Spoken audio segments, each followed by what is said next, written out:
To truly understand the mechanical logic of the 1858 Lincoln-Douglas debates is to move beyond the surface deception of a simple Senate race and recognize them as the structural stress test for the American Republic.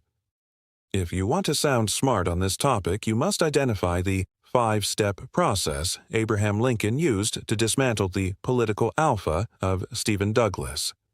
His goal was to expose the moral vacuum of Douglas's popular sovereignty, which argued that local settlers should decide the internal order of slavery. His problem was that Douglas was a systemic powerhouse with a national brand that appealed to the moderate center. His diagnosis was that a house divided could not remain in a state of static equilibrium. His design was to force Douglas into a logical abyss where he would have to alienate either his northern supporters or his southern allies, and his execution was the Freeport question.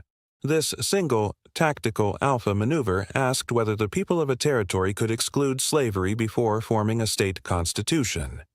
When Douglas answered yes through his Freeport doctrine, he secured his mechanical victory in the Illinois legislature but triggered a total systemic collapse of the Democratic Party's national unity. You should note that while Douglas was a master of the soundbite and racial deception, Lincoln relied on radical truth and logical precision to argue that the biological reality of the Declaration of Independence was a universal data point for all men. The debates were the first national media event in American history because of the mechanical engine of the shorthand reporter and the telegraph, which allowed data flow to move from a dusty Illinois platform to the front pages of New York newspapers in less than 48 hours. This momentum transformed Lincoln from a local savant into a national archetype for the Republican cause. To sound smart, you must emphasize that Lincoln actually lost the election but won the strategic alpha, because the debates forced the big cycle of American history toward a binary choice between total abolition or total expansion. He used the strategy of the central position to make Douglas appear systemically incoherent to both sides. The ultimate synthesis of these 7 encounters was not a Senate seat but the prototyping of the 1860 presidential campaign. Lincoln proved that grit and moral clarity could overcome the mechanical advantage of an established political machine. Focus on the Freeport doctrine as the systemic poison that killed Douglas's career, embrace the data-driven nature of the new media landscape, and remember that the most powerful part of any political machine is the logic that holds its coalition together. This was the secret of 1858 and the reason why the Lincoln-Douglas debates remain the gold standard for intellectual combat in the American system. To truly master the mechanical logic of the 1858 campaign, you must understand that these 7 debates were the beta test for the modern American media machine and the strategic alpha for Abraham Lincoln's eventual presidency. If you want to sound smart on this topic, you must identify the technological data flow that allowed a local Illinois election to become a global turning point. For the first time in history, the mechanical engine of the shorthand reporter, specifically the new phonographic method, captured every word in real time while the telegraphic machine flashed the transcripts to New York and Washington within 48 hours. This created a psychological reset for the American public because they were no longer reading filtered deception from partisan editors, but were instead engaging with the radical truth of the candidates' own voices. Lincoln used this total concentration of force to his advantage, realizing that even if he lost the local math of the state legislature, he was winning the national brand war against the little giant. You should explain the systemic friction caused by the Freeport doctrine, which was Stephen Douglas's attempt at a mechanical patch to keep his coalition together.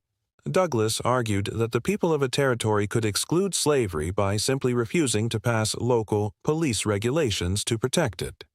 While this tactical alpha helped him retain his Senate seat in 1858, It acted as a biological poison for his national career because it proved to the South that Douglas was a moral vacuum who would not protect their property rights. This internal order collapse within the Democratic Party is what ultimately led to the binary choice of the 1860 election. Lincoln, conversely, used the momentum of the debates to solidify his logical grit, arguing that the House divided was a mechanical reality that could only be solved by placing slavery on a path of ultimate extinction. To sound smart, you must emphasize that Lincoln was a hyper-realist who understood that the big cycle of history was moving toward a centralized industrial union that could no longer tolerate the disorder of human bondage. He used the strategy of the central position to make himself the natural archetype for the rising Republican Party.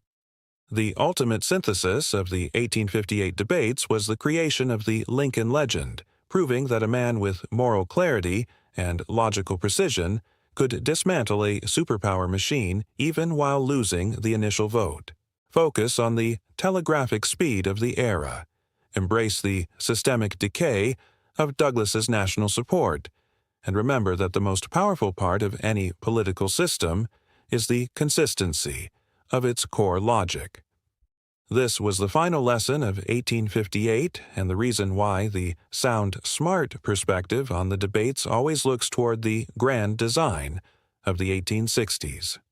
To achieve the ultimate synthesis of the 1858 campaign, you must look beyond the tactical alpha of the 7 debates and recognize the mechanical evolution of the Lincoln-Douglas debates as a published artifact. If you want to sound smart on this topic, you must identify how Abraham Lincoln applied a 5-step process to his own defeat to turn a local data point into a national brand. His goal was to keep the momentum of his arguments alive even after Douglas won the Senate seat. His problem was that the data flow of the newspapers was ephemeral and prone to partisan deception. His diagnosis was that the public needed a permanent record of the radical truth he had spoken.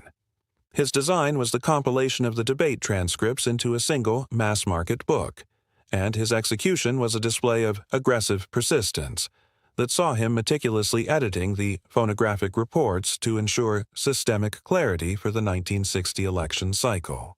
This book became a 19th-century viral event, selling over 50,000 copies and acting as a strategic engine that powered Lincoln's believability among Eastern Republicans who had previously viewed him as a Western amateur. You should emphasize the internal order of this strategy.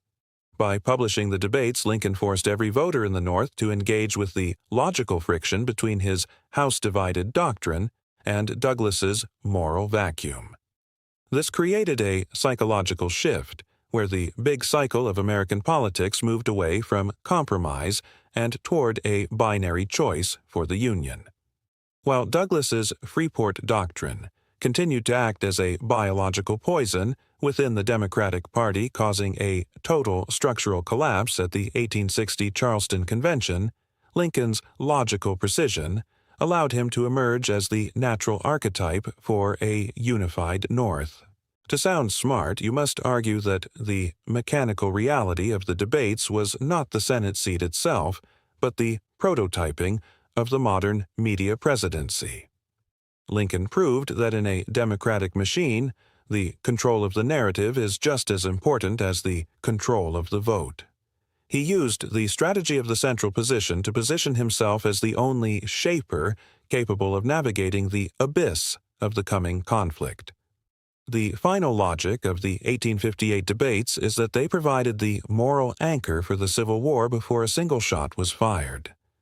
Focus on the data-driven power of the published book, embrace the systemic drift of the Democrats toward fragmentation, and remember that a master of the machine knows that a temporary loss is often the necessary design for a permanent global victory.